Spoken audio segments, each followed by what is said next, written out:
Bonjour à tous, donc dans cette deuxième vidéo consacrée à Dropbox, on va rentrer un peu plus dans le détail puisque la première vidéo consistait donc à vous montrer comment on crée un compte Dropbox, comment on installe, téléchargeait et installait le logiciel Dropbox pour PC.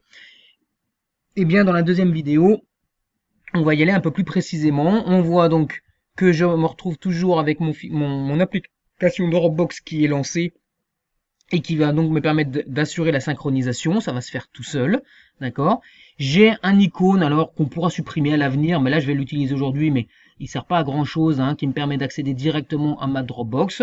D'ailleurs, je vais double-cliquer dessus pour qu'on se rende compte tout de suite. Donc là, on va aller dans le dossier par défaut qui est défini par Dropbox et qui sera synchronisé. Alors, ce qu'il faut bien comprendre, c'est que donc les fichiers, hein, ils sont en accès depuis l'ordinateur, mais ils sont aussi en accès depuis la plateforme web de Dropbox, c'est-à-dire depuis le site web de Dropbox.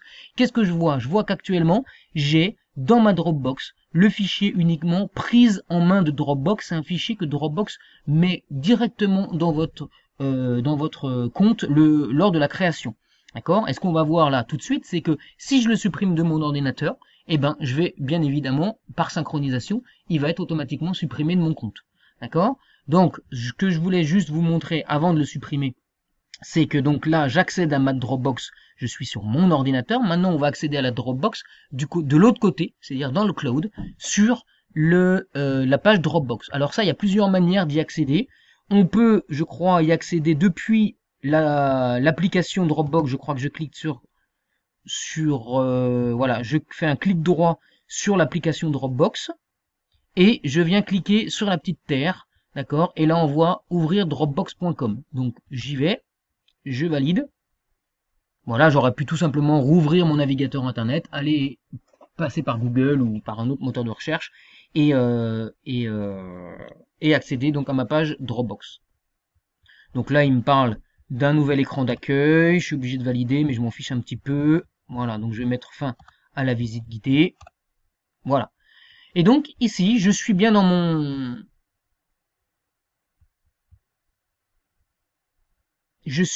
mon compte. Donc on me dit que les éléments que vous ajoutez aux favoris s'affichent ici pour un accès simplifié, d'accord? Donc j'ai mon accueil, je pourrais trouver les fichiers, paper et showcase, je ne vais pas en parler, d'accord? Alors, si je clique sur sur le petit logo, là, je retrouve les informations sur mon compte, donc mon nom et mon prénom. Donc là, le nom du jeune, c'est Pierre Lambda. J'utilise 1,1 méga sur les 2 gigas disponibles. Souscrire me permettra de souscrire à une offre promotionnelle me permettant d'avoir plus d'espace de stockage. Installer me permettra de réinstaller l'application si j'ai eu un souci, que j'ai dû la désinstaller. Voilà. Mais on va pas rentrer dans le détail là. Et donc là, si je clique sur fichier, j'accède à l'ensemble de mes fichiers. Alors pour l'instant, il n'y en a qu'un. C'est le fameux prise en main de Dropbox PDF, d'accord. euh, Je vais pas le supprimer pour l'instant, d'accord. Je peux l'ouvrir éventuellement, hein, d'accord. Donc je peux l'ouvrir bien évidemment sur le PC, mais je peux aussi l'ouvrir sur la page internet. Parce que qui dit page internet, bah dit que à partir du moment où je suis sur un ordinateur, par exemple, je suis le jeune est chez ses grands-parents et il n'a pas pris son ordinateur portable, et bien là, s'il a un accès internet, il se connecte à sa page Dropbox. Alors il passera pas par l'application, bien évidemment, hein. À ce moment-là, ce qu'il fera, c'est qu'il ouvrira le navigateur internet de ses grands-parents.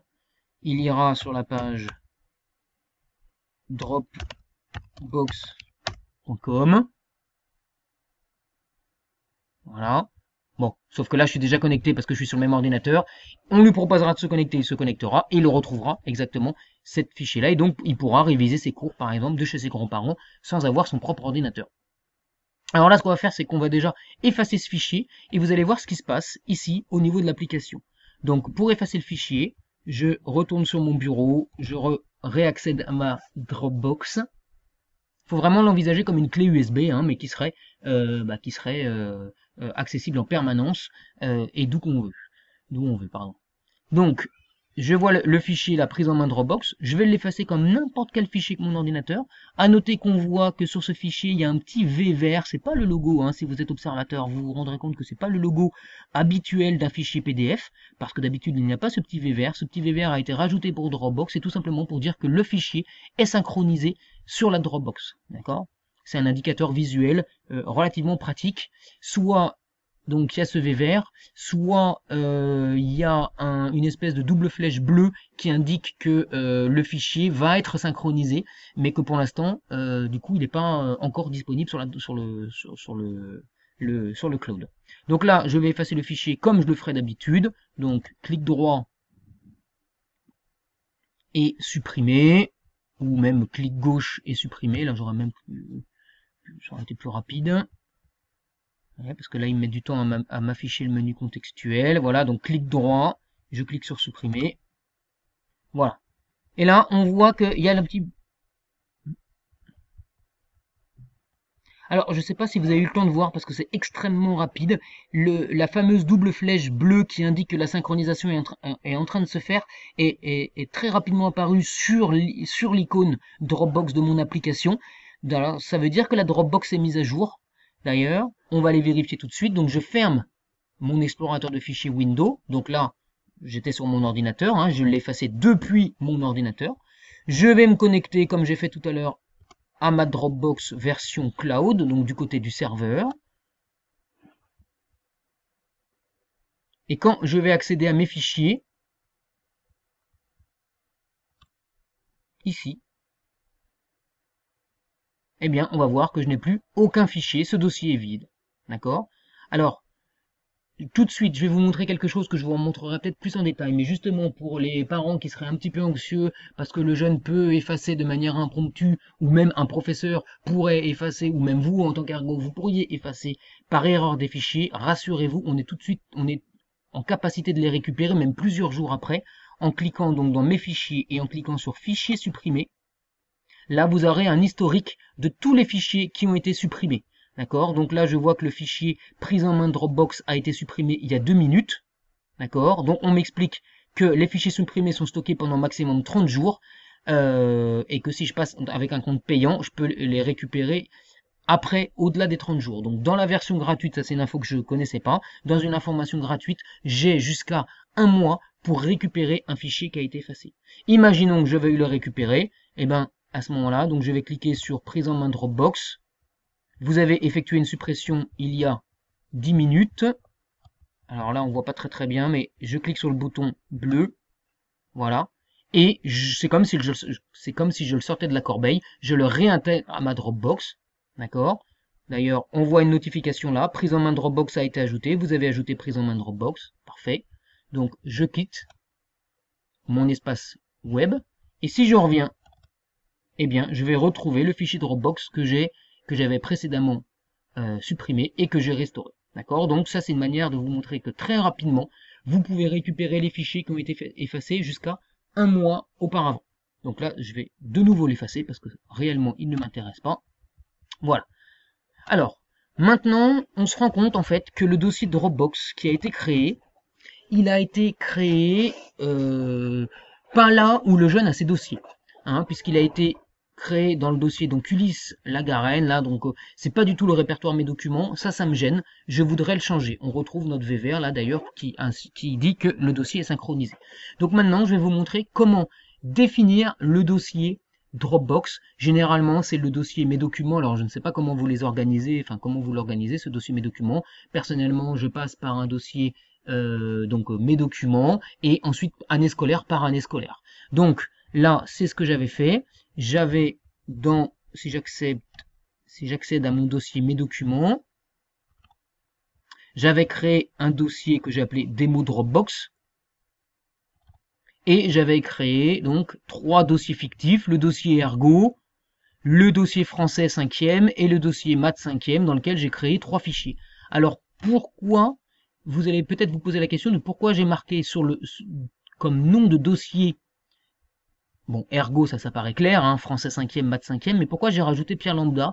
Ça, vous le comprendrez un peu plus tard dans la vidéo. C'est pour que, parce que c'est le nom du dossier qui sera partagé avec l'enseignant, et donc si l'enseignant a plusieurs jeunes, c'est vrai que si c'est toujours maths, eh ben, ça sera pas très très clair pour lui. D'accord? Ou même pour vous en tant qu'ergo, si vous avez si vous êtes amené à partager des fichiers avec plusieurs jeunes, si tous appellent dossier 5e, eh ben vous ne pourrez pas faire la différence entre le dossier 5e de Pierre et le dossier 5e d'Hippolyte. D'accord? Donc c'est pour ça que sur l'ordinateur du jeune, je conseille de créer les dossiers en mettant le nom du jeune. Ça va faciliter le partage et la compréhension pour tout le monde. C'est pas une obligation. Donc c'est ce dossier-là, démo Dropbox, que je voudrais, qu'on aurait pu appeler de manière à être plus réaliste, année scolaire 5e par exemple. D'ailleurs, je vais le renommer. Nouveau dossier, non, c'est pas ça. C'est pas un nouveau dossier que je vais faire, c'est renommer. Donc clic droit, renommer, et je vais l'appeler année scolaire 5e Pierre Lambda. D'accord? Donc c'est le contenu de ce dossier scolaire année 5e Pierre Lambda que je veux synchroniser sur mon cloud. Alors, pour ça, donc je vais fermer mon dossier. Je vais repasser par mon application Dropbox. Donc je fais un clic droit et je vais sur la petite roue dentée qui, vous l'aurez compris, vous permet, d'ailleurs on vous le dit, d'accéder et de gérer vos paramètres Dropbox. Donc, vous cliquez sur Préférences. Alors sur Préférences, honnêtement, il n'y a pas grand-chose. Vérifiez bien que lancer Dropbox au démarrage du système est coché. Compte, il n'y a pas grand-chose à en dire. Hein. On vous remet le nom du compte qui est associé à Dropbox. Vous pouvez cliquer ici pour dissocier le compte, mais c'est pas besoin de le faire maintenant. Importation, vous touchez à rien. Bande passante, serveur proxy, non plus. Notifications, vous pouvez éventuellement les décocher si ça gêne le jeune pendant les cours, si tant est qu'il soit connecté pendant les cours, puisque les notifications n'apparaissent que quand il y a des modifications de la Dropbox, et donc pour ça il faut être connecté pour en être informé. D'accord? L'item qui nous intéresse là maintenant, c'est l'item synchronisation. Donc, on va pas faire une synchronisation sélective. D'accord? Je vais directement aller dans emplacement de la Dropbox. Choisissez l'emplacement de votre Dropbox. On vous dit qu'un dossier Dropbox sera créé dans le dossier sélectionné. Donc, je clique sur déplacer et je vais chercher mon dossier année scolaire 5e Pierre Lambda qui est chez moi donc dans mes documents. Voilà, donc documents. Je retrouve année 5e Pierre Lambda, je coche dessus, on retrouve bien mes trois sous-dossiers ergo, français et maths. Donc moi ce que je veux c'est partager l'ensemble, enfin c'est synchroniser l'ensemble de mon année scolaire de manière à sauvegarder tous les fichiers. Donc je fais OK, enfin tous les fichiers de l'année scolaire. On me dit que donc, cette opération entraînera le déplacement du dossier de votre Dropbox et de tous les fichiers qu'il contient, moi actuellement elle est vide donc je m'en fiche, vers le dossier, utilisateur, Ulysse Lagarenne, document, année scolaire, Pierre 5e, Dropbox. Donc je valide par OK. Je clique sur appliquer.